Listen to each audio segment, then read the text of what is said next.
Салем достар, менің каналыма тіркеліп, лайк басып, комментарий жаза отырыңыздар.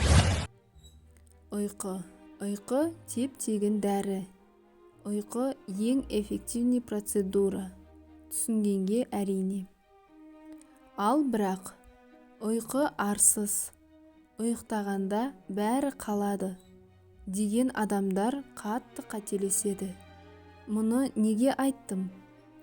Ерте жатудың орнына олар түнде талай тірлік бітіріп алайын деп тыпырлайды. Олар өздеріне қандай қиянат жасап жатқанын түсінсе ғой. Ал сау, сапалы ұйқы талай аурудан сақтайды. Алайда сіз 22:00-ден кеш жатып, есесіне ертесіне түске дейін ұйқымды қандырамын десеңіз де үлкен қате. Неге?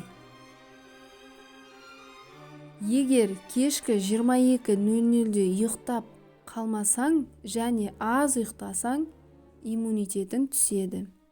Инфекциялық, вирустық ауруларға тез шалдығатын боласың. Салмағыңды ұстай алмайсың, семіресің. Себебі ұйықтамаған адамның үнемі тамаққа тәбеті тартып, қайта-қайта тамақ ішеді. Жұмыс істеу қабілеті төмендейді.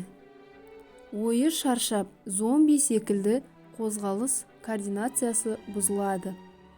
Баяу қимылдап, көп қате жібереді.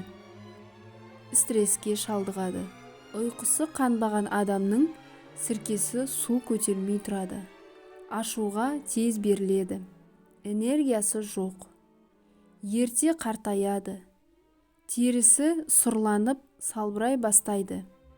Көздің асты күлкілдейді. Айта берсек көп. Яғни, сіздің ұйқыңыз неғұрлым сау, сапалы болған сайын, сіз әрі сау, әрі әдемі, әрі жас боласыз. Ал керісінше дұрыс ұйқы болмаса, денсаулық, жас көріну, энергия туралы айту ерунда.